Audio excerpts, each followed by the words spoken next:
Fala galerinha, tô aqui eu, Anderson Barata, o Max Carvalho, começando aqui o primeiro episódio nesse formato, né, do Fluir Podcast, uma referência aqui que a gente está puxando nos setores aí de luta e de geral, né, tudo que envolve a luta em si também, né, tô aqui com o Max. Salve aí, galera. Pô, a gente já vinha planejando há algum tempo, né, Barata? Esse bate-papo, essa conversa sobre arte marcial, sobre estilo de vida, sobre o que a arte marcial traz de benefício para as pessoas, né, para a sociedade. E eu acho que agora vai, né, Barata? O estúdio está pronto, o microfone pronto, grande Petros ali no comando das ações. E é isso, vamos que vamos. Vai falar que tem muito jiu-jitsu, surf, capoeira, MMA também. Nutrição, Enfim, educação física, fisioterapia. Vai ter nosso convidado no próximo podcast, que vai ser o professor Ellison Dantas, né? Autor desse livro aqui, coaching, né? Na verdade, equipes e de alta performance. Então, o autor do livro falar sobre inteligência emocional, falar sobre psicologia esportiva e o treinamento mental para atletas, né? Então, o cara é um profissional dessa área e, além de ser faixa preta de judô, é um faixa roxa de jiu-jitsu, treina com a gente lá, né, na Awaken com o professor Vitor Hugo, e é um casca grossa também no wrestling, né? Um cara formado na Universidade de Oklahoma, nos Estados Unidos, tem uma bagagem enorme no wrestling, e com toda a sua experiência ele traz, né, escreveu esse livro sobre coaching de alta performance, para atletas de alta performance, mas principalmente voltado para o treinamento mental, né? Então isso é uma coisa que está muito em voga, né? A gente sabe que tudo na vida é o mental da gente que comanda, e muitos atletas não dão essa atenção especial. E aí a gente vê que algumas performances de atletas extremamente talentosos e dedicados, né, que treinam bastante, realmente os resultados começam a não vir porque a parte mental, psicológica não está sendo bem trabalhada. Sim. Aí o professor Ellison Dantas vai vir aí no nosso próximo episódio. Isso aí, galera, muito bom. Bom, falando do tema de hoje, vamos falar aqui sobre jiu-jitsu e competição, tá? Gente aqui do estado de Pernambuco, é uma coisa que foi levantada, né? Até novembro tem aqui, no momento, 24 competições aí, 24 eventos, né? Que tá para ser desenvolvido aí no longo desse ano, até o momento, né? A gente vai passar também sobre as entidades que tem, tanto estaduais, né, por região, também como entidades nacionais, né, internacionais, como a CBJJ, como a que é a IBJJF em termos internacionais, né, como a AJP, né, e também o ADCC, tá? A gente também aqui vai falar sobre o jiu-jitsu como uma ferramenta de desenvolvimento pessoal, né, os benefícios que o jiu-jitsu traz fora, assim, além do tatame, né? Não digo fora do tatame porque é dentro do tatame que se constrói isso, tá? E também vamos falar um pouco sobre defesa pessoal, que é a essência do jiu-jitsu aí, e que tem muitas equipes aí que estão ignorando esse fato, beleza? Então é isso, Max.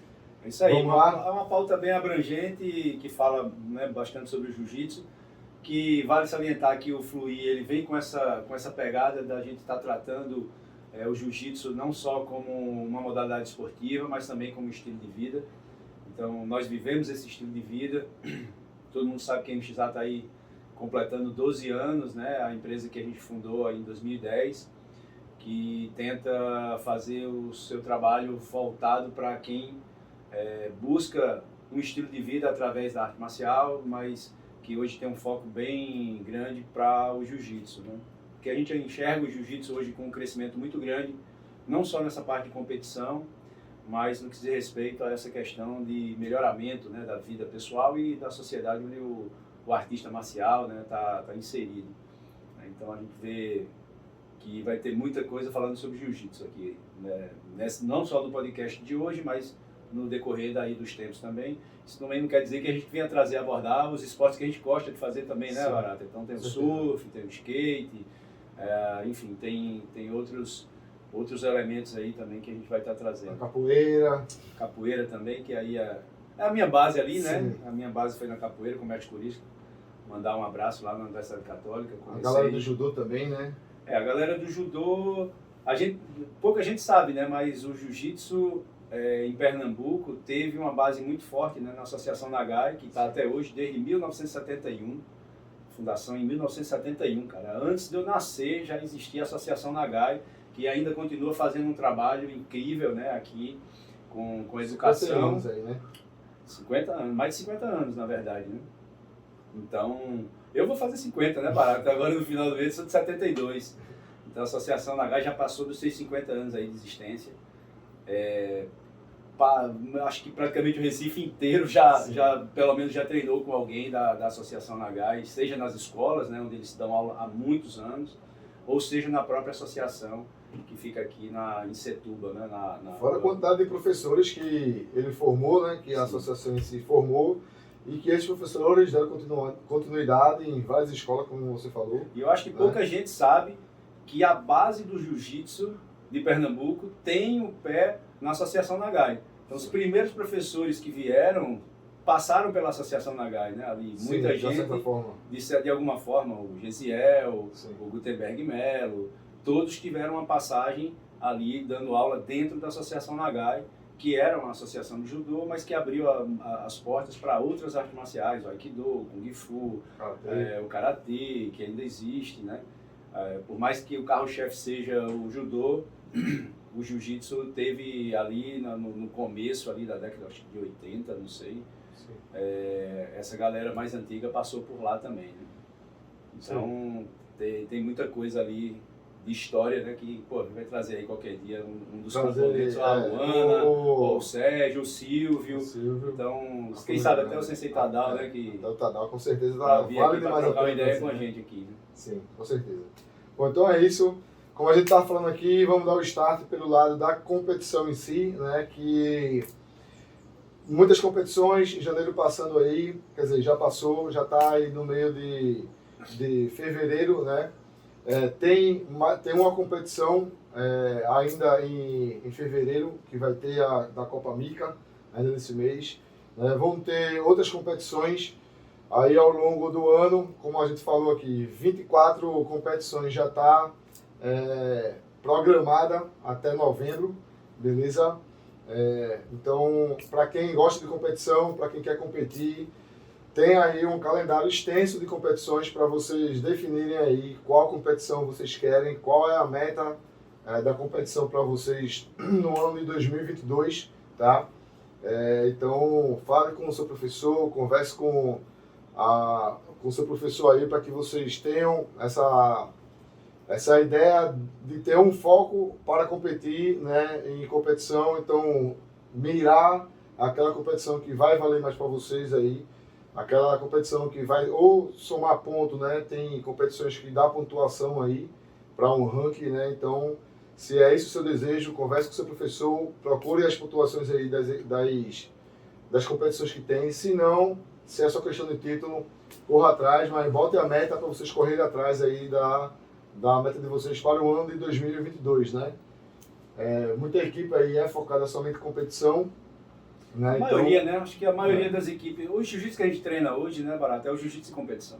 Sim. Por mais que a gente tenha todo esse movimento, né, do estilo de vida, né, do jiu-jitsu, né, da defesa pessoal, da arte marcial propriamente dita, o jiu-jitsu que a gente se apaixona, que a gente treina, é o jiu-jitsu esportivo, né? É aquela coisa, eu passagem de guarda, eu ganho uma pontuação X, eu estou na vantagem, aquela coisa toda. Então, na hora do combate ali, do treinamento diário que a gente faz, mesmo que a pessoa não seja um competidor, ele está ali lutando como se fosse uma competição, né?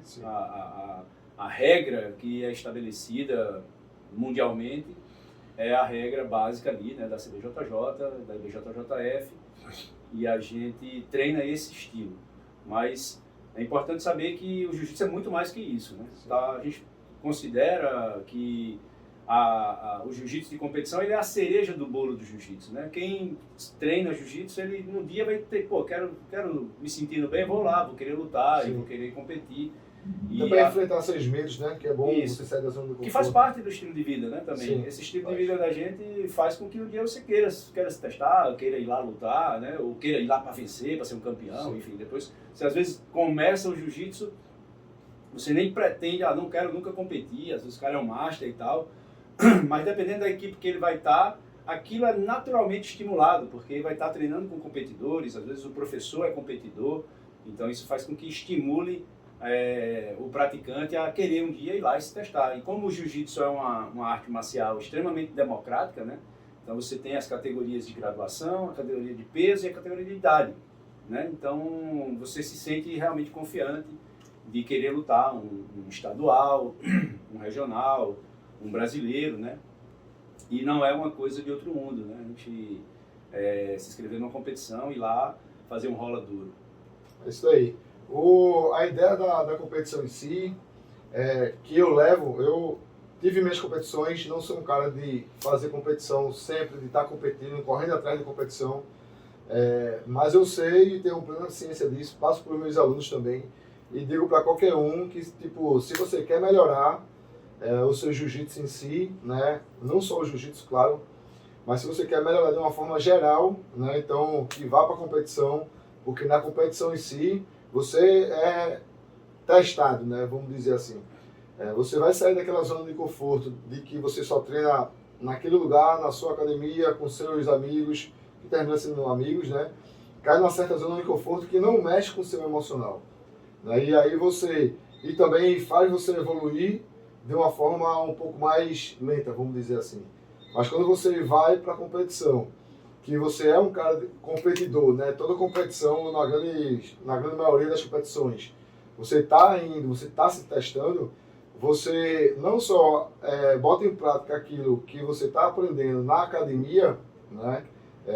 Mas também está vendo se essas pessoas que você coloca na academia está funcionando com outras pessoas que não têm esse conhecimento das pessoas que você sabe, né? Porque cai naquele vício de você treinar, eu treinando com você aqui o tempo todo, por anos e anos e anos, eu já sei o que você faz, já sei o seu ponto fraco, já sei o seu ponto forte, né? E você ir para uma competição e chegar para uma pessoa que você não faz a competição, né? Que você não está acostumado a competir, mas quando você bota o seu jogo com uma pessoa diferente, né?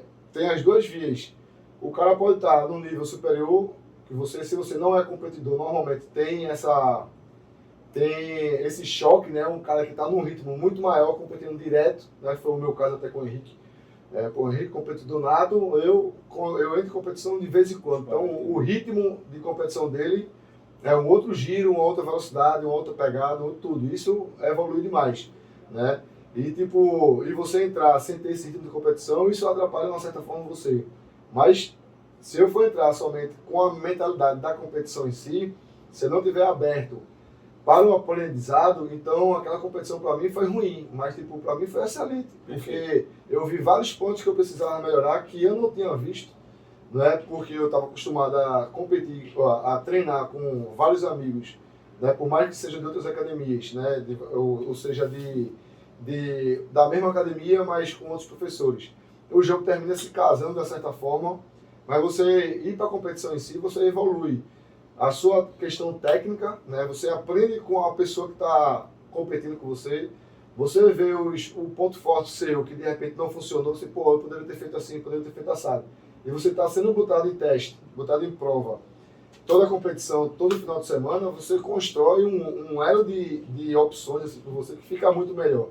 Fora o lado que não é técnico, que é mental, né? De você botar a mentalidade positiva, você pensar em coisas positivas, isso melhora o seu desempenho de uma certa forma, né? É aquela velha máxima do jiu-jitsu, né? Nunca se perde, né? Ou seja, se você abre sua mente para essas possibilidades, então, na hora que você, de repente, perdeu, né?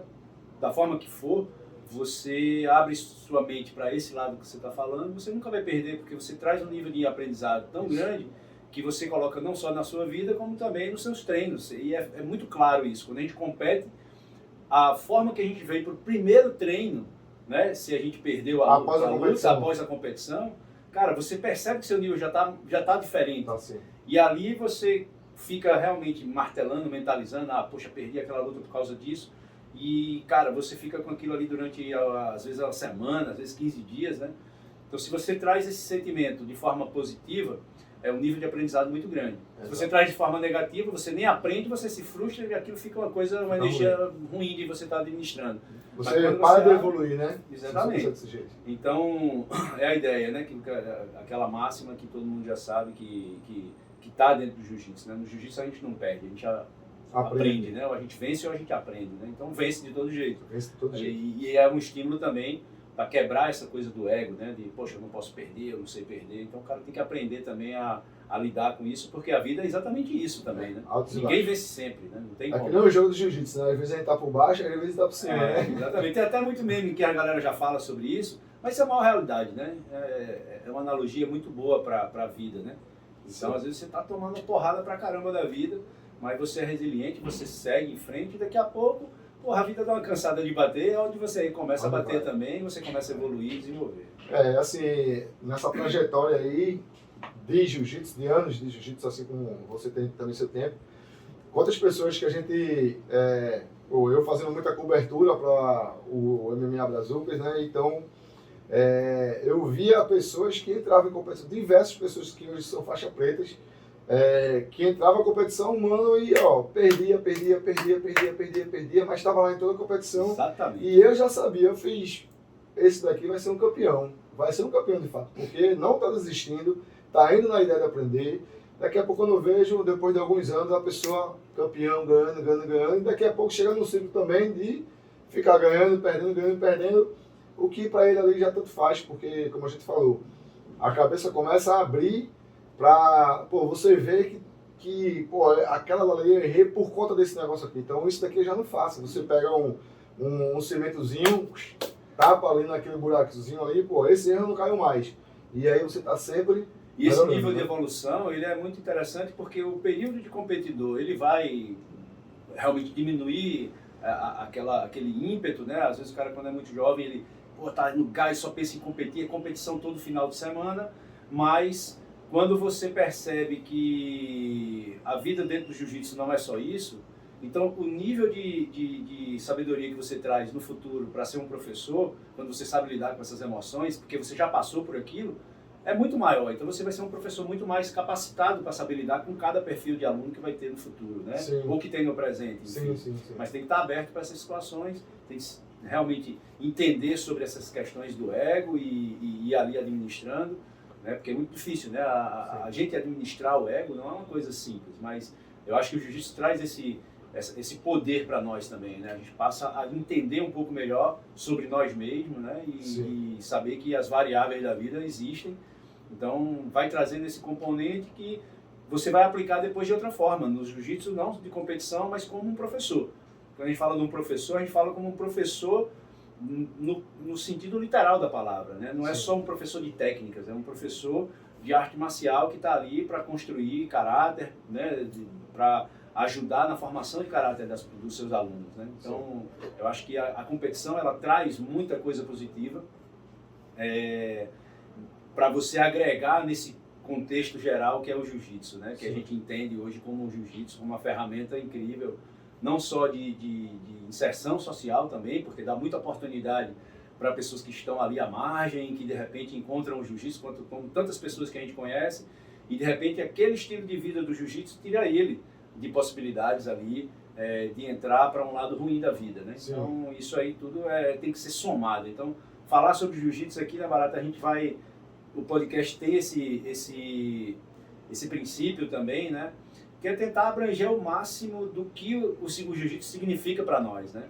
Então os convidados que vão vir vão falar bastante sobre isso também, porque o assunto é infinito, né? E em extrema evolução também. Assim como é o jiu-jitsu, né? Assim como é o jiu-jitsu, em extrema evolução. Não para, né? Não tem como... O mistério de por que o jiu-jitsu é tão bom, cara? Pô, o jiu-jitsu é um negócio tão incrível que a gente quer que isso vá para o máximo de pessoas, né? Então, essa infinidade de possibilidades que tem dentro do jiu-jitsu, eu acho que é o que traz um pouco dessa magia também, né? Então, com certeza. É algo muito incrível, realmente, o que o jiu-jitsu proporciona na vida das pessoas que realmente apostam, passam aquele primeiro período ali de dificuldades, do entendimento, né, da consciência corporal que às vezes ainda não existe, e o cara consegue passar por aquilo, e daqui a pouco você está dentro daquele jiu-jitsu, aí entra nesse fluir, né, nesse flow positivo da vida, e daqui a pouco o cara está, né, feito Petros aí, que é viciado no jiu-jitsu. Não para de falar em jiu-jitsu aí, cara. Aí tá certo. Essa é a ideia, né? A gente já estava meio que entrando aqui pro lado do jiu-jitsu como ferramenta de desenvolvimento, mas voltando aqui um pouco pro lado das competições, né? Hoje em dia a gente sabe aí que tem, aqui em Recife, tá desse jeito, aqui em Pernambuco, né? Estão se criando algumas entidades, né? Eu acredito que também isso se replica a outros estados, né? Talvez seja uma cultura do jiu-jitsu, né? Então pode ser que não só aqui em Pernambuco, não só aqui no Brasil, mas também em outros países, né? Em outras cidades de outros países, deve haver também outras entidades. Por quê? A gente vê que lá nos Estados Unidos tem competição de jiu-jitsu que vale tapa também. Então, tipo, já não é IBJJF, mas é jiu-jitsu, não deixa de ser o jiu-jitsu. Né? E aí, entra na polêmica de ser bom, de não ser bom. Véi, é desenvolvimento, tá desenvolvendo o jiu-jitsu de certa forma. Pode ser que leve para um outro caminho, pode ser, mas também faz parte do desenvolvimento. Se for bom, certamente, com os anos, vai perdurar. Se não for bom, vai cair no esquecimento e já era. Faz parte também, né? Então, assim, voltando aqui no Recife, a gente tem as federações aí, né, que é a FJJPE, que é a Federação de Jiu-Jitsu Pernambucano, né, que é uma entidade ligada à CBJJ, que é a Confederação Brasileira de Jiu-Jitsu. Né? Cofundadora, né, da CBJJ, né, a FJJPE. Que a FJJPE faz parte, né, também, estava desde o início ali também, já faz tempo, né? Porque, assim, dentro do que a gente analisou, né, a FJJPE, ela fez parte das federações que fundaram a CBJJ. Né? Então, ela é mais antiga do que a CBJJ em si. Sim. Um pouco depois da Federação do Rio de Janeiro. Isso. Que até o mestre Ziel, ele participou, e ele está escrevendo um livro, está na fase final ali, que ele fala também dessas situações, né? Então, ele fala da ida dele, que ele foi lá para o Rio de Janeiro, para ver o que ele poderia fazer para trazer, para criar uma federação aqui também. Terminou ele também criando, junto com a Federação de Pugilismo, porque era a via que tinha para ser criada uma federação por aqui, né? Eu lembro até que essa Federação de Pugilismo de Pernambuco, ela abrangeu vários esportes, inclusive a capoeira Sim. também fazia parte da Federação de Pugilismo de Pernambuco. Sim. Então, é como se tivesse sido meio que uma mãe das artes marciais aqui, no início de tudo, ali no princípio de tudo. Aqui em Pernambuco, né? Então, essa Federação de Pugilismo terminou sendo ali o embrião das federações que aconteceram. Hoje tem a Federação de Capoeira, hoje tem a Federação de Jiu-Jitsu, e nesse aspecto, dando continuidade, Sim. novas entidades vão surgindo, né? Novas organizações. Então, hoje a gente tem a Liga Pernambucana de Jiu-Jitsu, a gente já teve a Federação Pernambucana de Jiu-Jitsu Esportivo, né? Que também estava ali. Que eu acho que é um processo natural, exatamente, do desenvolvimento, né? Sim. As pessoas, às vezes, não batem as ideias e aí a tendência é tentar abrir uma nova entidade para promover o jiu-jitsu de alguma forma. Alguns acham que isso divide ao invés de somar. Eu já achei dessa forma, mas hoje eu não penso dessa forma mais, Sim. porque eu acredito que todas as iniciativas, elas são positivas. Então, quando a gente pensa em algo para o desenvolvimento do esporte, eu acredito que não pode ter um monopólio também mais, Sim. entendeu? Não, na minha opinião, a Federação Pernambucana de Jiu-Jitsu, essa que a gente sabe, a FJJPE, ela é a entidade maior do jiu-jitsu pernambucano, Sim. estadual, porque é a mais antiga, é a que tem realmente a chancela, vamos dizer assim, governamental até. Eu sou campeão pernambucano. De que competição? Isso. Da federação. A FJJPE é a federação. Na minha opinião é isso. Eu tenho essa opinião de que a federação é a mais importante. Agora, essas outras, inclusive as entidades privadas, como é o caso, a MXA é uma empresa, mas esse ano a gente vai fazer eventos. A gente fez um evento no ano passado, graças a Deus foi um sucesso. A gente fez um investimento bacana para fazer um evento de lutas casadas, no fechamento do ano e tal, e foi um sucesso. E a gente já tinha planejado para esse ano a gente lançar algumas competições de jiu-jitsu, tanto abertas como também naquele mesmo formato de luta casada, vai ter uma seletiva para o MXA On Demand 2, que acontece no final do ano, vai ter um evento no guia, ou seja, então eu acredito que da mesma forma que tem a MXA, tem a própria Black Book, que também vai fazer 3 ou 4 eventos, a gente tem, né, o Open Mica, a gente tem o circuito, a Liga Pernambucana, o Circuito Pernambucano, que é no interior. Então são várias entidades que vão fazendo eventos que, na nossa opinião, a única coisa que tem de ruim se acontecer é chocar no mesmo dia, um evento na mesma cidade. Aí não é positivo para ninguém. Sim. Mas se a gente conseguisse ter todo final de semana um evento, excelente, o nível de jiu-jitsu do estado e do Nordeste subiria drasticamente, ou seja, seria uma grande evolução para os atletas. Então, a primeira coisa que eu também entendo de qual é o propósito de uma federação ou de qualquer entidade que promove competições ou que promove o jiu-jitsu. É que os atletas tenham níveis para chegar num brasileiro, num mundial, para ser campeão. Sim. Então, se a gente está falando de competição, essa federação ou qualquer entidade que promova eventos, o principal objetivo dela é fazer com que esses atletas cheguem no maior nível possível, né? Então, essa é a minha maneira de ver. Sim, sim. Então, se os atletas têm vários eventos, eles vão estar num nível muito maior. É o diferencial da turma daqui do Nordeste para a turma que é do Sudeste. Exatamente, todo final de semana ela tem competição. Todo final de semana tem. É aquele eixo Rio-São Paulo, né? E aí vai dando aquela girada por ali.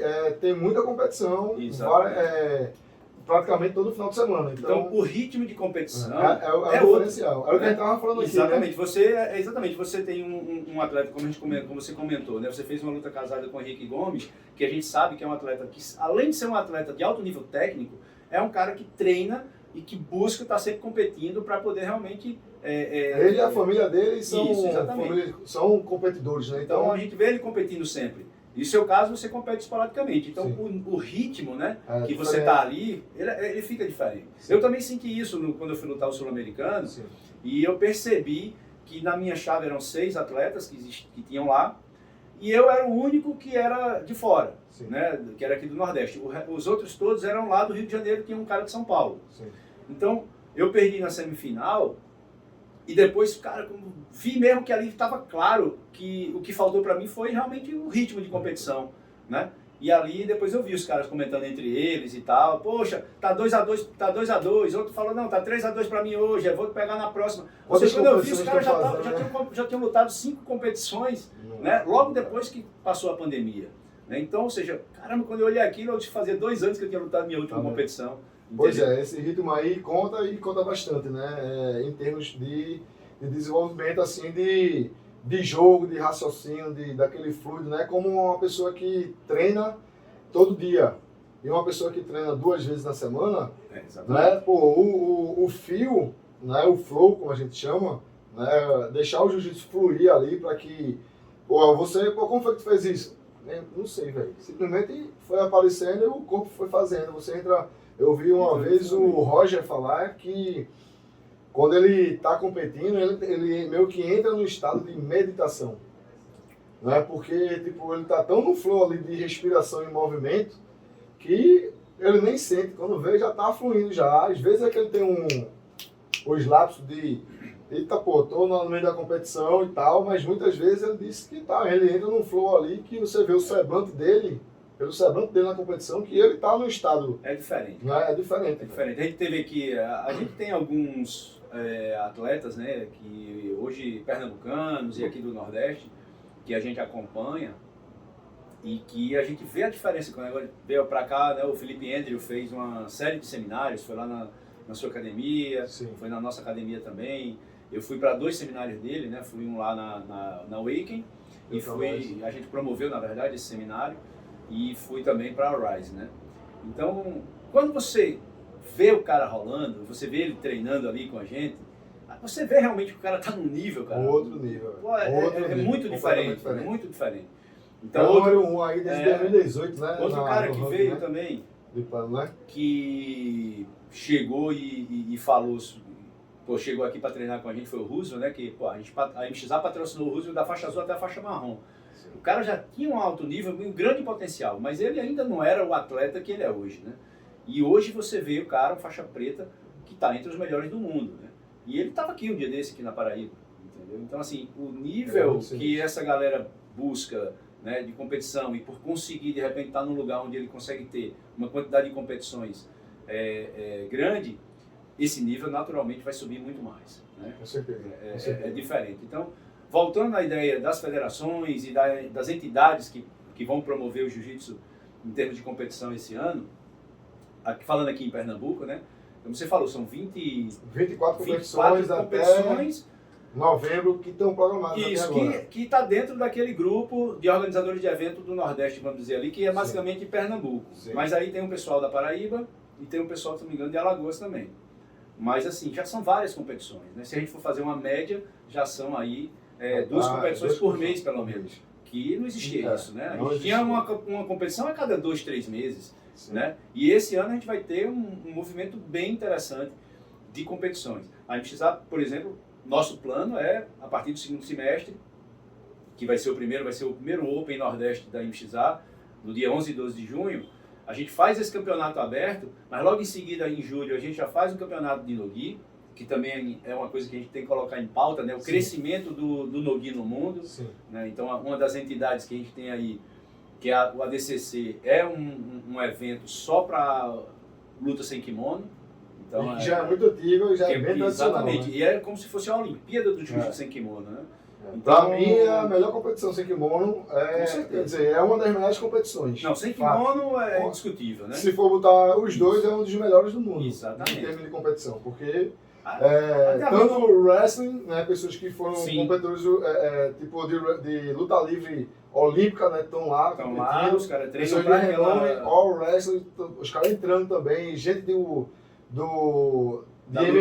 do UFC, né, de várias competições, né? Então, assim, é um alto nível, né? Então, assim, a gente, além de ter essa questão da competição do sem kimono, que não era tão valorizada, mas que a gente percebe, tudo que acontece nos Estados Unidos termina voltando para cá com muita força, né? Sim. Por isso que também não tem só coisa positiva, não. Né? Quando o jiu-jitsu foi muito forte para os Estados Unidos, lá ele ganhou corpo em termos de organização, de profissionalização, e é por isso que esse desenvolvimento, né? O jiu-jitsu, quando a gente for analisar, o jiu-jitsu de competição, ele é uma arte muito jovem ainda, né? Está em pleno desenvolvimento. Sim.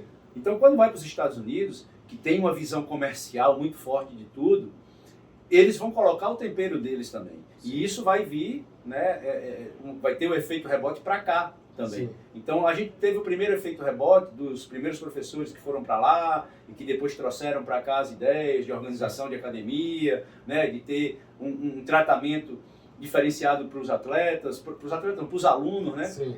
Então existia uma coisa muito fechada, o jiu-jitsu era algo muito ainda fechado para quem realmente era mais casca grossa. Então as academias não tinham muita preocupação com limpeza, não tinham muita preocupação de reter aluno.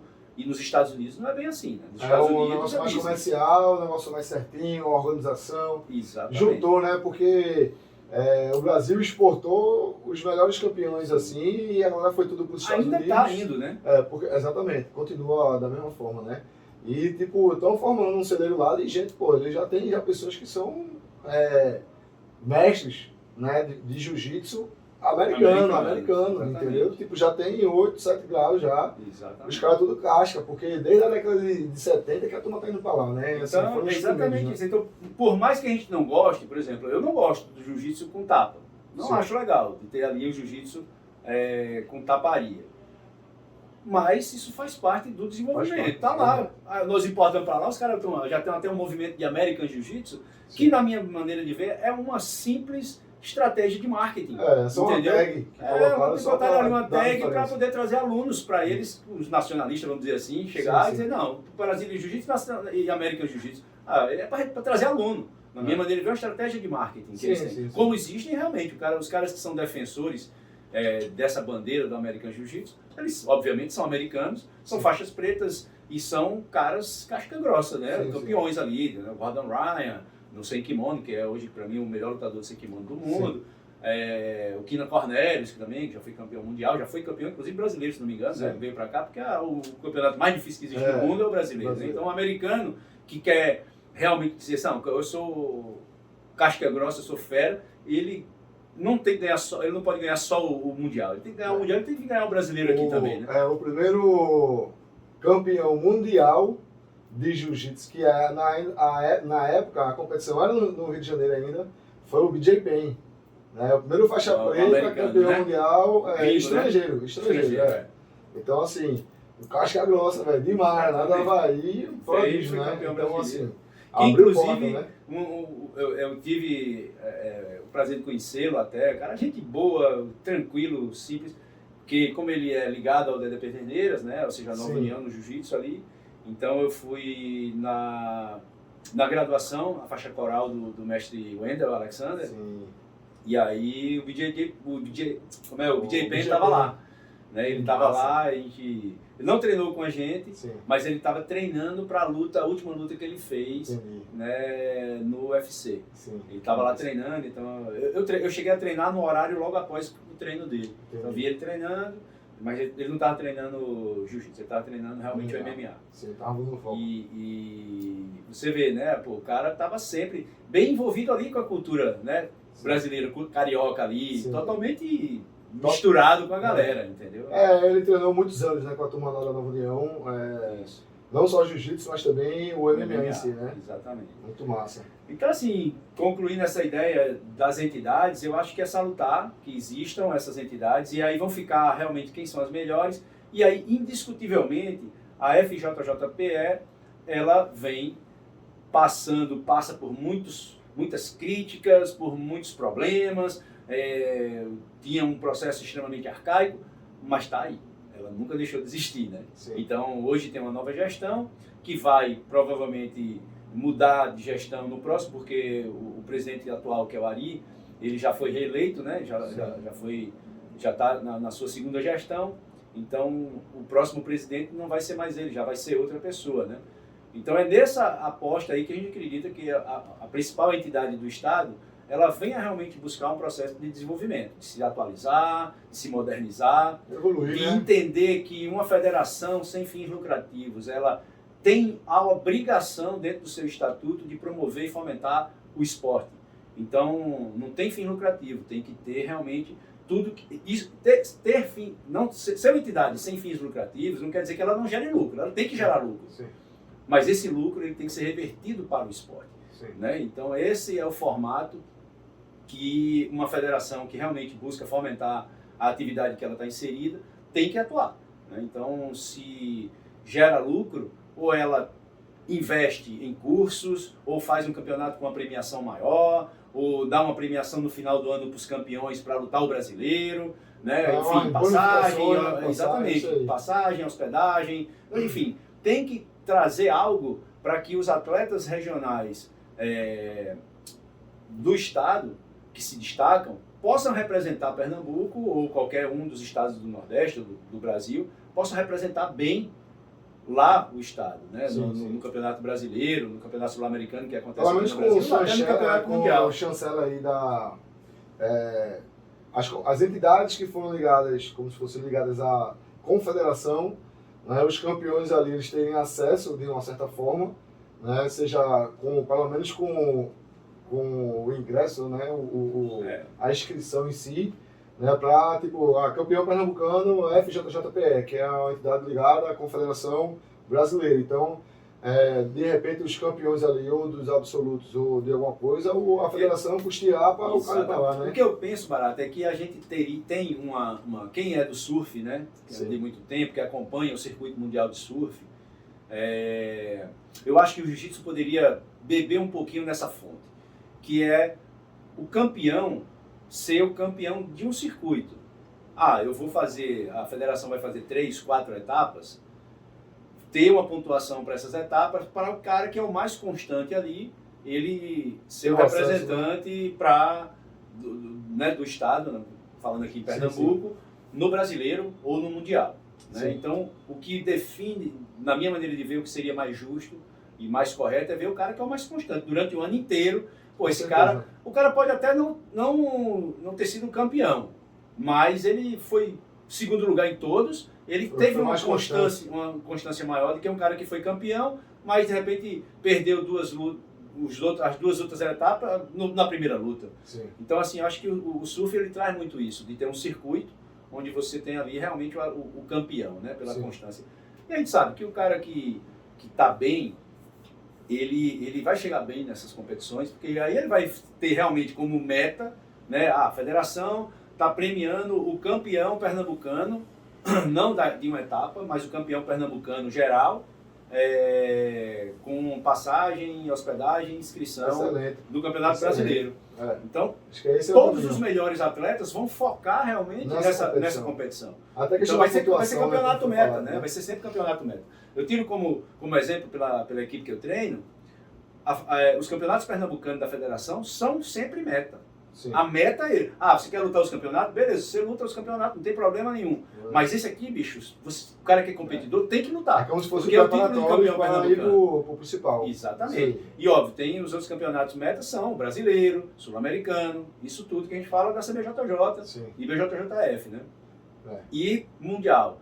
A gente sabe que para poder um atleta lutar um mundial nos Estados Unidos, é algo bem complexo, por isso que existem as federações, para que ela possa realmente fomentar. Sim. É diferente de uma entidade privada, que ela não tem essa obrigação de reverter lucro para o esporte. Ela é uma entidade privada, ela tem que gerar lucro para a empresa, sim, entendeu? Mas uma federação não. A federação ela tem a obrigação de reverter todo o lucro para o esporte. E na minha maneira de ver, a minha opinião pessoal, é reverter para o esporte, é reverter para o atleta, sim, entendeu? É fazer com que os atletas que buscam viver do esporte consigam ter uma condição, através das competições da federação, de lutar o principal campeonato do mundo, que é o brasileiro, por exemplo. Sim, sim. Então, acho que a visão seria por aí. Assim, a gente sabe que o número de inscritos é bem alto, né? Muitas vezes eles têm uma margem de lucro aí suficiente para distribuir aí para várias categorias de várias faixas, né? Isso. Fomentar isso daí. Então é isso, essa parte aqui eu acho que foi bem legal a gente ter levantado. Vamos conversar agora um pouco sobre o jiu-jitsu em termos de ferramentas, como ferramenta de desenvolvimento pessoal, né? Assim, o jiu-jitsu, ele como ferramenta de desenvolvimento pessoal, ele evolui pessoas, tudo bem que a gente está falando aqui de competição, mas tem muita gente que quer praticar um esporte, não quer estar ali levantando ferro, ali na academia, não gosta de correr, não gosta de praticar algum outro esporte, mas vê ali a luta em si, acha interessante, né? Conhece várias pessoas que praticam, né, a arte marcial, né, o jiu-jitsu, a arte suave aí, e que vê que tem vários benefícios como segurança, né? É uma pessoa segura mesmo, você vê que a pessoa tem segurança, não só falar, tem respeito com uma outra pessoa, respeita muito a opinião de outras pessoas também. Então, assim, tem esse ego que a gente tinha falado em outro momento, né? A questão do ego, pessoas que já têm um ego muito inflado, às vezes entram no jiu-jitsu. Isso reflete também na hora, assim, você vê a personalidade das pessoas também no treino, né? Com certeza. Costumo dizer que até a faixa, o tipo de faixa que você usa, né, que você amarra, que você gosta, eu gosto de faixa mais assim, as pessoas que são mais experientes, você vê que reflete muito a personalidade da pessoa, né? O jeito que a pessoa veste o kimono, a pessoa gosta do kimono mais agitadinho, com pet, com muito pet, com pouco pet, né? Sabe que amarra ali uma faixa maior, muito grande, que é um cara mais tradicional, vamos dizer, um cara que bota a faixa mais certinha, mas não sei o que, é um cara mais organizado, vamos dizer. Fora aquele jogo, né, da pessoa quando vai fazer um rola ali, como a gente chama, a intenção que o cara começa um rola, a intenção que ele leva o rola inteiro, né? A intenção como ele trata pessoas que são inferiores tecnicamente e vai rolar com a pessoa que tem mais, né, conhecimento técnico. Então você percebe personalidades ali de várias formas, de vários tipos, né? Pessoas que têm muito ego, pessoas que são humildes, pessoas que não são. Então, você tratar com pessoas desse jeito, né, é bem interessante. E aí entra, de fato, o que é um professor de jiu-jitsu, né, na verdade, né? Então, você que é professor, você dá uma faixa preta a um aluno, né, que é um faixa marrom, e essa pessoa, de repente, não tem uma boa personalidade, né? E aí você passa essa pessoa para ser um faixa preta, e daqui a pouco essa pessoa começa a formar outras pessoas, isso vai gerando se a pessoa não tem uma boa índole, não é uma pessoa que quer desenvolver pessoas, né? Então, tipo, só quer desenvolver pessoas na parte técnica e não pessoas pro lado pessoal do fato. Na parte de competição, né? De luta em si. Assim, porque tem muita gente, pelo fato da academia, né, do grupo que ele treina, ser muito focado em competição, mexe muito com pessoas que são ali de nível só de competição. Então, aquele ímpeto de ser só para frente, e cria aquele clima muito de competição dentro da academia, né? O professor tem que ter muito cuidado ali para estar sempre segurando o ego, sempre segurando a galera ali, porque senão daqui a pouco fica num clima tão grande que termina se machucando, né? Termina muito discussão, termina saindo muita pessoa, entra muita pessoa. E se o professor não tiver muito nisso, termina tipo sendo uma equipe somente de competidores, né? E uma outra academia sendo uma academia que agrega mais pessoas em termos de desenvolver pessoas como uma pessoa mesmo, e não somente como um competidor, né?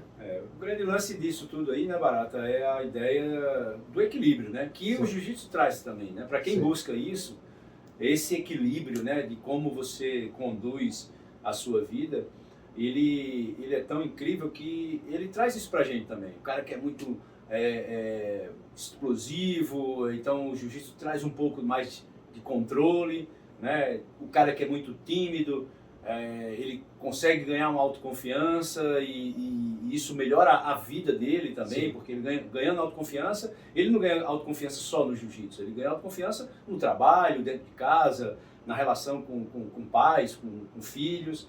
Então esse jiu-jitsu, ele é um jiu-jitsu que tem que ser muito valorizado. E o equilíbrio, não adianta também ser só isso e perder a essência da arte marcial. Sim. Mas também você está ali trabalhando só a parte marcial, vamos dizer, da coisa, e ali você perder toda essa essência que a arte traz para nós, né? Então, sim. Eu acredito que esse equilíbrio, a busca por esse equilíbrio, ele é fundamental.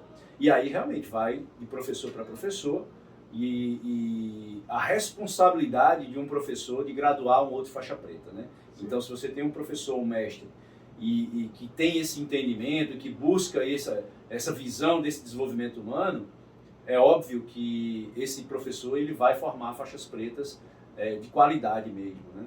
E ali você vai ver pessoas que realmente demoram a pegar uma faixa preta porque ele precisa ainda desenvolver esse lado, o lado pessoal, né? Que é esse lado mais mental, pessoal mesmo, vamos dizer assim, né?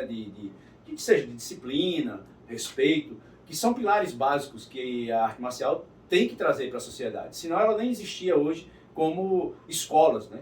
Você Sim. tem uma escola de judô, você tem uma escola de jiu-jitsu, você tem uma escola de capoeira, você levar o nome de escola traz todo esse lado também de ferramenta de educação. Sim. Então, se você tem uma pessoa que ainda está com a índole, às vezes o cara não tem jeito, né? Mas não adianta ser um faixa preta só competidor e que de repente está aí trabalhando de forma negativa o jiu-jitsu, um cara faixa preta de forma negativa o jiu-jitsu, e está botando todo o jiu-jitsu para trás, entendeu? Porque a gente sabe que o percentual de praticantes que são competidores mesmo é muito pequeno. Exatamente. É muito pequeno, é a cereja do bolo, porque é a competição que divulga o jiu-jitsu, que tem uma grande mídia, são os campeões, são os ídolos, né, que vão sendo formados, como a gente já tem vários hoje, né, no Brasil e no mundo.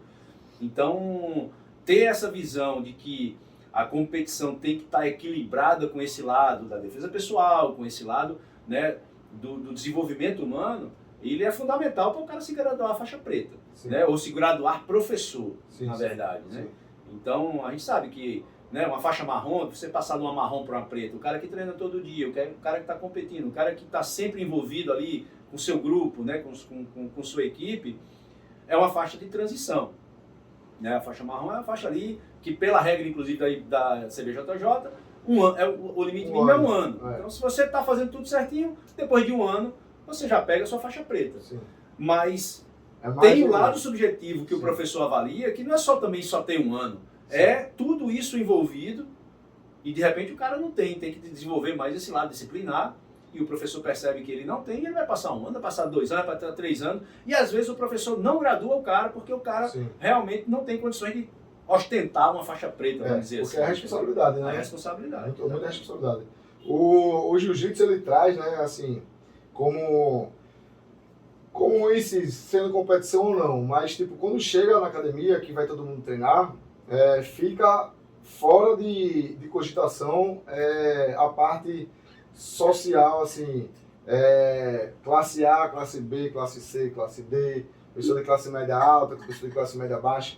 Tipo, ali em cima, às vezes tem pessoas que são empresários, pessoas que são médicos, muito bem assim, médicos, exatamente, pessoas que são estudantes, né? Então, assim, isso, quando chega lá, faz essa linha média, né? Tipo, um que é na classe social, na classe financeira, assim, ser um pouco mais alto do que o outro que está ali por baixo, mas quando chega ali, fica todo mundo leve. É o princípio que a gente estava falando, isso da equidade, né? Então, ou seja, o jiu-jitsu, ele é uma das mágicas do dojo, né, também, sim, que é essa coisa de você compartilhar o seu conhecimento e ali todo mundo tá de kimono, tem a hierarquia, sim, né, dos mais antigos, que são os graduados. Aí entra a parte da hierarquia, né? Que isso é outra história, né? Sim, sim. Mas é como a gente já viu aí grandes estrelas, né, do rock, DJs, artistas e tal, que vão entrar no jiu-jitsu e eles não estão acostumados com aquilo, né? Ou seja, os caras estão sempre sendo muito assediados, as mulheres são muito e tal, chamam muita atenção e tem muita gente em volta idolatrando, mas quando chega no tatame, meu amigo, ela tá lá faixinha branca e tem que ficar, né, no final da fila. Né? Exatamente. Então, eu já vi muitos relatos de pessoas que começam o jiu-jitsu e que a grande magia que eles sentem é exatamente essa. A pessoa volta a se sentir uma pessoa normal, vamos dizer assim. Aluno, como fosse esse aluno, né? E ali ele entra num processo, né, de aprendizado muito grande para a vida também, porque sim, ali ele não está sendo tratado como artista tal, ele está sendo tratado como um aluno. Isso. Um aluno iniciante que o professor, obviamente, vai fazer de tudo para que ele se mantenha no jiu-jitsu, né? Sim. Então isso traz um componente muito interessante quando a gente está lidando dentro do tatame com pessoas de diversos níveis sociais, intelectuais e isso, tudo que a gente tem dentro da sociedade, né? Então todo mundo se torna meio que igual ali, porque na hora de rolar vai ser todo mundo ali, todo mundo então todo mundo igual. Não tem Cansei de ver, Max, pessoas que, tipo, como a gente que é professor, a gente vê pessoas que têm uma classe, né, social, tipo, mais elevada do que outras, mas, tipo, quando você vê a turma, seja ele da mesma, seja até faixa branca ou faixa branca com faixa azul, entre faixas, mas você vê uma pessoa, né, que de repente está sendo instruída por uma pessoa que você sabe que fora do, tipo, não exatamente essas duas pessoas, mas tipo, tirando as pessoas em si, mas tipo de classe social diferente, que dificilmente vai escutar uma pessoa que não tem lá, sabe, aquele potencial assim. Então, tipo, você vê essa pessoa baixando para escutar e tipo, porra mesmo, mas essa pessoa aqui dá uma subida. Então, tipo, você vê isso aqui baixando, esse aqui subindo e trocando conhecimento os dois, mano, isso daqui é impagável. É muito rico. Tipo, você vê, tipo, isso é ele terminando levando isso que é de cima do tatame, levando para fora do tatame, pessoas que terminam escutando, pessoas que são de classes sociais diferentes, e aí você vê que a pessoa termina aprendendo, você termina ficando mais humilde, você ouvir pessoas, é demais, né? Tipo, você, pô, eu vou escutar agora, porque tem pessoas que só falam, velho, que não quer nem saber o que o outro tem pra dizer. Exatamente. Mas lá no, pô, como é mesmo isso aqui, o cara, pô, na hora do rola, tá baixando não sei o quê, até rola de menino com menina, homem com mulher. Tem homem, olha, que não aceita levar um acosto de uma mulher, velho, é que tem, velho, é mulher, homem, menino, velho. Se tá sendo superior, mano, porra, muito massa. Como é mesmo aquela passagem que tu fez em mim, como é mesmo essa raspagem, como foi que tu me finalizou? Não custa nada, velho. Você vai estar deixando de aprender só porque você quer estar se achando, não vale de nada isso, né? Exatamente. Então, assim... realmente algo que só estando dentro do tatame para poder ter esse sentimento, né? Sim. Por isso que a gente faz esse trabalho de buscar o máximo que as pessoas deem uma chance, né, para o jiu-jitsu, Sim. deem uma chance ali, vista o kimono, façam aula experimental, pesquise quem são os bons professores da sua cidade, do seu bairro, e dê uma chance para o jiu-jitsu, porque o crescimento que o jiu-jitsu tem, né, como essa ferramenta incrível aí que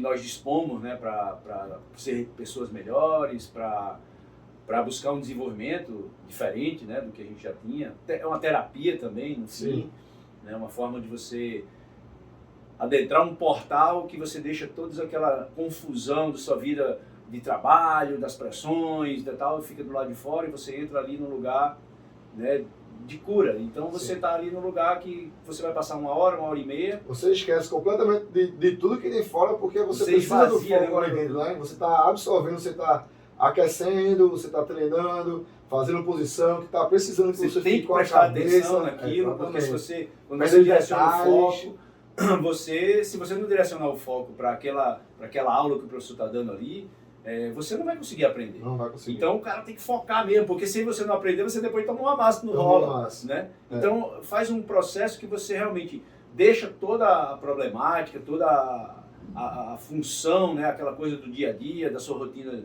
de trabalho, filhos, enfim, todos o que traz estresse, fica do lado de fora, continua existindo, mas ficam fora. E quando você entra nesse tatame e que você sai, a tua mente está vazia. Você esvaziou a mente, você arejou, e ali você volta, às vezes, com várias resoluções para os problemas que estavam lá fora, que por causa do estresse você não consegue enxergar as saídas. Então, tem esse componente muito forte. É muito visível isso, né, para o jiu-jitsu. Por isso que eu acredito que o jiu-jitsu como ferramenta, né, de melhoramento da vida das pessoas, ele tem tanto potencial que é o que a gente está vendo de crescimento no mundo inteiro, na Europa, nos Emirados Árabes, nos Estados Unidos, na Ásia, em todo canto o jiu-jitsu está crescendo muito. Né? Então, como você colocou, muitas vezes o aluno em si, ele chega ali com esse sentimento de uma esponja, não sabe nada ali, né? Então, por mais que ele tenha um ego inflado, ele vai ter que se colocar no lugarzinho dele ali. Né? Também acontece em uma outra situação que às vezes é o professor que deixa de abrir um canal exatamente por causa dessa, que é uma outra situação, que é o jiu-jitsu que se transforma, aquele grupo que treina sempre junto, né, se transforma numa família. Você sente aquela coisa de pessoas que você tem que confiar. Né? Você confia, né? Você está fazendo uma arte marcial extremamente eficiente, né, o cara tá pegando você, tá estrangulando ali, que você bateu. Você sabe que deu 3 tapinhas, vai... né? Exatamente. Vai parar o braço que poderia quebrar, mas não vai quebrar porque você está sendo gentil com a pessoa. Se eu quisesse, né? Ou se eu quisesse, né? Aqui que você bateu, então beleza. Exatamente. Valeu. Qual é a outra atividade, por exemplo, que você vai ter uma situação dessa? Por mais eficiente e traumática que tenha, assim, né? Que você tem a possibilidade, poxa, de bater e começar do zero de novo. No mesmo rola, sem se machucar. Enquanto que na capoeira, que é a minha experiência, uma meia lua de compasso dada num contrapé, depois que ela pegar na cara, não tem mais jeito não, cara. Não tem mais tapinha não, é nocaute, acabou-se, entendeu? É traumático o negócio. Então o jiu-jitsu ele tem ainda essa, né? De ter uma situação... De ser uma arte gentil, né? Isso. E quando a gente fala, o sistema é bruto, a arte é suave, mas o sistema é bruto. Mas assim... Quando o cara entra no flow, que o cara começa a aprender realmente as técnicas, você vê a fluidez do negócio mesmo, né? Sim. Como é suave mesmo. Você fazer uma raspagem super técnica, onde o cara tá botando uma força enorme e você usa alavancas ali, que vai usar a própria força do cara e o seu posicionamento por baixo, que vai fazer com que o cara venha, às vezes 30 quilos mais pesado que você, e você leva ele numa raspagem que já tá por cima, né, de forma extremamente suave, né? Então, muitas situações acontecem. É como aqui o próximo tema aqui, né, sobre defesa pessoal. O jiu-jitsu em si, a essência dela, a essência da arte, né, é a defesa pessoal. Por que é defesa pessoal? Porque, como você está falando aí, a pessoa às vezes está em cima, está dando uma massa, não sei o que lá, o que é que você está fazendo? Se você não soubesse se defender, você já tinha sido finalizado, mano. Não tem como, tá? Como é que se você não aprender a se defender, como o cara vai atacar você? Então, se você não estiver na frente, você já perdeu. Não tem essa de você já perdeu. Mas se você tiver calma, é um lance que a gente estava falando ali na hora do almoço. Porra, força com força, né? A técnica ali, quem tiver mais técnica vai prevalecer. Se o cara é muito forte, né? E tipo, é um peso desgramado assim, de diferença de 20, 30 quilos, já é muita diferença. Até 10 quilos já é muita diferença, né? Quando se tem essas duas pessoas, se o nível de técnico for diferente, então já é um outro mundo de diferença. Pode fazer o cara de papelzinho assim e jogar fora, né? Mas tipo, e ainda mais se tem tempo. Mas se são duas pessoas que têm, tipo, uma pessoa, os dois têm o mesmo, a mesma parte técnica, tá? Uma pessoa é bem mais forte do que a outra, se essa outra pessoa ali for muito boa na defesa e não tiver tempo, se for nessa questão de luta sem tempo, quem vai tender a prevalecer e vencer vai ser aquela pessoa que tem menos força, porque ela vai estar esperando que aquela... Porque ninguém tem força por...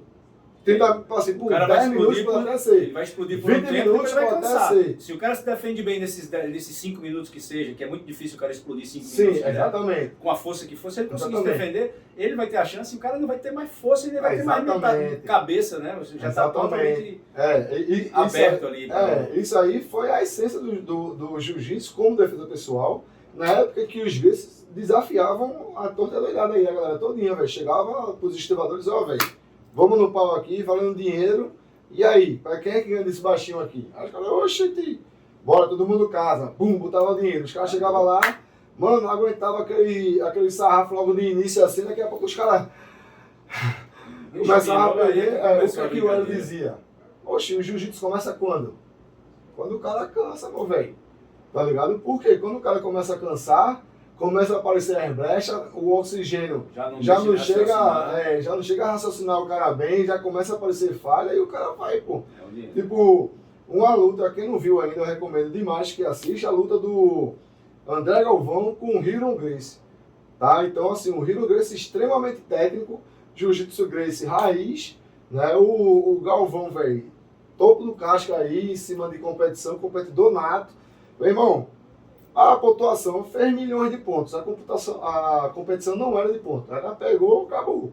Mano, foi tipo, a luta, se não me engano, foi de 20 minutos. Foi tipo 15 minutos, o Galvão, velho, tentando tudo em cima do Hiro, o Hiro saindo de altas posições, velho. Levando o maior máximo, mas estava ali. Os 5 minutos finais, o Galvão já tava assim, ó, caindo o rendimento, tá ligado? O Hiro ainda levando a massa, mas aparecendo alta brecha. Quando terminou, aí o Galvão, porra, velho, cheguei achando que ia passar o carro, que ia pegar rapidinho. Aí ela começou a vaiar ele, mas não entendeu o ponto de vista dele. Ele tava dizendo, não, pô, o cara foi foda mesmo. Porque o competidor chega aqui, passa o carro em todo mundo. Chega aqui agora, tô querendo dar uma massa dele, não tô conseguindo. Porra, parabéns pra ele, porque eu achei que ia de fato fazer um negócio e que eu não fiz, né? Então, aí o Ryron fez, não, beleza. Próximo evento, em vez de ser de 20, vamos para 30 minutos. Vamos para 1 hora de luta. E aí? Exatamente. Quando ele cansar, é a hora que o outro vai agir, né? Tá ligado? Exatamente. É desse jeito, velho. É desse jeito que é. Então, e assim, competição, beleza, mas como a gente sabe, a competição é uma cerejinha ali, né? Mas sendo que tem aquela grande maioria da galera que não é de competição. Então, como é que você vai fazer uma abordagem para essa turma que não quer competir? Né? Eu estou puxando aí essa defesa pessoal feminina, eu vejo que as meninas têm muito medo de partir para o agarrado, de fazer uma luta agarrada, porque a agressão em si, quando a pessoa vai agredir, a pessoa vai agarrar, seja no pescoço, seja no cabelo, seja na cintura, vai estar agarrando, né? Seja quando jogar no chão para fazer qualquer ato ali que for, vai estar no chão, vai estar no agarrado, né? Então, o medo do desconhecido é muito alto, né? Então você tem pavor quando você não conhece de nada, ainda mais numa luta agarrada. Pessoas que não conhecem do jiu-jitsu, quando você chama para fazer luta, vamos lá treinar, o que a pessoa fala? Vou nada, uma agarrada da porra, não gosto não, tenho pavor a isso. Mas por quê? Porque não conhece nada, porque nem teve um acesso. Mas quando chega ali que tem um acesso, de você botar ali, de você empurrar, de você saber se defender ali, vai ser extremamente importante, tá? Então, você fazer ali a defesa pessoal como uma inserção para o jiu-jitsu. E dali a pessoa vai decidir ali se vai ou não dar até o Rickson diz isso. Mano, quer conhecer o jiu-jitsu? Faça a defesa pessoal. Tá achando interessante? Tá achando massa? Continua ali pro jiu-jitsu. Mano, quer passar para a faixa azul, tem a intenção de passar para a faixa azul. Se tem a intenção, porque você está conhecendo um pouco mais, quer competir, vá lá e entre para você conhecer, para você se conhecer, para você passar pelas emoções que traz uma competição, para você ter um controle de si, para fazer qualquer outro tipo de coisa, assim como a vida. Né? Você vai fazer qualquer coisa que você não conhece, você vai mudar sua área de atuação profissional, você acabou um relacionamento, vai entrar em outro relacionamento, você vai fazer um negócio, você vai ter aquele medinho. Quem é que não vai ter aquele medinho? É o medo do novo, né? O medo do novo, exatamente. E, tipo, isso é extremamente importante para as pessoas conhecerem o jiu-jitsu. Então, imagina, a turma chegar numa equipe que é só competidor, vai chegar um cara novo. É muito difícil. Seleção natural, mano. Volta aos primórdios, vamos dizer assim, né? Exatamente, velho. Tá e ligado? era então, o que assim, acontecia nas academias antigamente. Aí, tipo, para essas equipes, eles têm que ter que é o que o Fábio Gugel prega, tem que ter uma turma só de iniciante, velho. Tá ligado? Mas, tipo, se a equipe não suporta ter uma turma de iniciante e uma turma de avançado, como é que vai suportar essas pessoas que estão querendo ingressar no jiu-jitsu? Porra, acho o jiu-jitsu massa, queria ter minha primeira aula, como é que vai ser? Vai botar no meio dos cantos, os caras tudo velho. Não tem como, né? Fica muito difícil dessa forma. Pode dar certo se o cara for realmente aqueles casca grossa que já vem ali preparado para apanhar e ficar, né? Exatamente. Então, assim, esse processo do desenvolvimento do jiu-jitsu como escola, né? Metodologia praticamente de escola. Você tem um nível iniciante, o intermediário, o avançado, bem separado, bem dividido, aquilo tudo lá. E uma outra coisa, Barato, que ficou na nossa abordagem anterior, do tema anterior, que é também o próprio professor também entender que essa relação que se cria com o grupo, né, não são todos os professores que eu vejo ainda com essa visão. Sim. De estar dentro desse grupo como uma parte que compõe esse grupo, mas nem que ele não é só o líder daquilo ali. Sim. Então, muitos professores, por terem ali a faixa preta e serem, né, casca grossa, competidor, deixam de aproveitar grandes oportunidades de aprendizado, de aprendizagem, com os próprios alunos faixa branca, às vezes até iniciante, porque o cara que está ali, ele tem também a sua linha de conhecimento, sim, de expertise, de sabedoria, né? Ou seja, de desenvolvimento, que pode contribuir muito. Às vezes é um empresário, às vezes é um cara do marketing, sim, entendeu? Às vezes é um contador, um advogado, que vai contribuir para o desenvolvimento da tua academia. Nossa, mas o cara às vezes fecha a porta totalmente porque o cara é faixa branca. Pois é. Entendeu? Isso aí a gente vê muito, ignora o cara, e ali o cara está perdendo várias possibilidades e oportunidades de desenvolver melhor o seu trabalho, sua escola e tal, porque ele se coloca num pedestal por causa da sua faixa preta, e isso mostra que de repente esse cara, vamos dizer assim, perdeu a aula dessa, sim, humildade, exatamente, entendeu? De entender que fazer parte de um grupo, mesmo que a gente seja o líder, a gente aprende muito, né, com os liderados, sim, também. Não é porque eu sou um mestre em qualquer disciplina que seja, ou um professor, que eu vou deixar de aprender com um aluno que acabou de chegar, entendeu? É aquilo que também se fala, né? Quando você começa a dar aula, né, Barato, o seu jiu-jitsu também cresce, né? Demais. Porque você começa a pensar ali e de repente um faixa branca que traz uma situação, cara, esse cara trouxe aí uma situação porque a consciência corporal dele era outra, o cara tem uma flexibilidade e tal, isso, ele faz um movimento ali instintivo, que de repente aquele movimento instintivo inspira o professor a dizer, caramba, esse cara fez isso aqui, pensou, exatamente, trouxe um componente novo. A humildade do professor em aprender com o aluno, né? Entender isso, trazer isso para a sua realidade e estar ali sempre aprendendo, né? Aquela, sim, coisa de nunca deixar de ser um aprendiz. Pois esse daí é um ponto muito importante, Max, e sobre até o que você falou da conexão com outros profissionais, né? Que ajuda a sua academia, que ajuda você de uma certa forma. Quando as pessoas, assim, parece que eu sou um ponto de conexão de aluno com aluno, às vezes. Às vezes a turma chega, pô, Barata, tava precisando de não sei o que, tu conhece alguém que eu conheço? Falando com não sei quem. Conheço, fala com não sei quem. Sim, aqui vai com não sei claro, quem. Tudo é canal. Ajudando. Né? Antigamente, quando não se existia moeda, como é que era a troca ali? Né? Era a troca de conhecimentos. A pessoa, faz isso por mim que eu faço isso por tu. Isso. Não é nem por questão assim de querer fazer, eu tô precisando disso, faz por mim que eu faço por tu. Mas tipo, eu posso te ajudar com isso. Não tá precisando disso, às vezes a pessoa não sabe que a pessoa tem aquele conhecimento. Né? E assim, eu estimulo isso entre os alunos, de saberem com que cada um trabalha. Né? Pô, o Petros mesmo, profissional aí, né, de câmera, de fotografia, de quadro. Pô, velho, O cara, mano, expõe os quadros dele também. Pô, o Luiz Otávio, outro cara, advogado, pô, de renome aqui, né? Bem sucedido demais.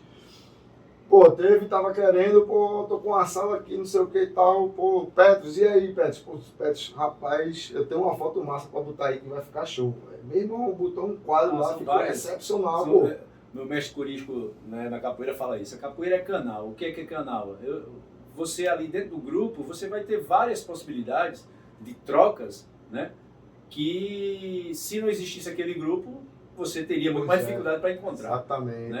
Então ali você encontra, e as pessoas que são do seu, passam a ser do seu ciclo ali, né? Exatamente. Então são pessoas que são mais, teoricamente, mais confiáveis, pessoas que você já conhece, já sabe a maneira de lidar. Sim. Então você termina contratando um serviço de uma pessoa que você já conhece e que aquilo ali vai ter indicação, né? Uma fluência melhor, né? Assim. Pronto, ontem mesmo, na minha aula particular em casa, daí eu tinha que estar num processo aí com o carro dele, e com justiça e tal, eles, pô, Barata, eu vou precisar de um mecânico, velho. Tu conhece um mecânico não? Pô, tem Marquito, que é o mecânico do meu carro, que é um faixa branca que tem lá. Não tá tanto constante, pô, mas o cara é excelente também, uma pessoa excelente. Mano, aí eu fiz, ó, tem esse cara aqui e deixa eu ligar pra ele. Falei pra ele, disse, ó, o cara tá precisando. Hoje ele já me mandou mensagem, pô, falei com o cara, e o cara vai lá, vai me dar o suporte. Ou seja, pô, tudo flui, né? Tudo flui, velho. Tudo flui. Barata, aí, vou ter que dar uma ligadinha nessa... Continua aí, cara. Não, vamos nessa, tá tudo certo. Eu acho que pra aqui a gente já bateu aqui, Max. E a gente pode... Eu acho que já deu, né? E aí, tudo diretor, certo. Como é que foi aí o tempo? 1h10. 1h10. Olha, estamos no tempo. Tá no tempo. Os temas foram todos abordados, né? Isso aí. Então é isso, galera. A gente aqui nesse primeiro tema aqui, a gente falou sobre jiu-jitsu de uma forma geral e competição, né? Falamos aqui de competições, 24 competições aí até novembro. Então se programem para a galera daqui de Pernambuco. Né? Falamos de entidades, seja a FJJPE, né, em termos estaduais, seja a CBJJ em termos nacionais e BJJF em termos internacionais, entre outras, né, a AJP e a ADCC. Falamos também aqui como jiu-jitsu como uma ferramenta de desenvolvimento pessoal, né, e a inserção de pessoas para o jiu-jitsu com a carta de entrada ali, a defesa pessoal, que é uma excelente forma aí da turma ingressar no jiu-jitsu. Né? Só para finalizar, meninas lá que estão treinando comigo, que estão pegando confiança, que já está com o pé no jiu-jitsu e está até treinando. Então, tipo, quando vai pegando aquela força, termina querendo conhecer mais, né? E aí tem o jiu-jitsu se ela quiser continuar. Se não quiser, pelo menos já sabe, ali já tem uma base. Deixa de ser uma porta de entrada, né? Porque quando você trabalha a defesa pessoal, né, você está trabalhando todas as alavancas que a gente treina no dia a dia. Né? Isso aí. E é uma coisa... Só que com técnicas diferentes, com objetivos diferentes, sim, na verdade. Isso aí. E ali, se a pessoa curtiu aquele movimento, é natural que ela queira ter mais conhecimento e busque ali fazer o treino padrão. Se for com desejo todo dela. mundo, né? Exatamente. Lembrando aqui que o próximo episódio, a gente vai estar convidando aí o Ellison, o escritor aí, né, o autor desse livro, Coach, Equipes de Alta Performance, então vai ser um ótimo papo aí. Fica ligado aí que já tem mais, hein? É isso, Max? Isso aí. Agradecer aí os patrocinadores. Agradecer ao Petros aí, né, também. Petros, Mega Tapiocaria, MXA e vem os próximos, né? Isso aí, vamos nessa. É isso aí. Valeu. Valeu.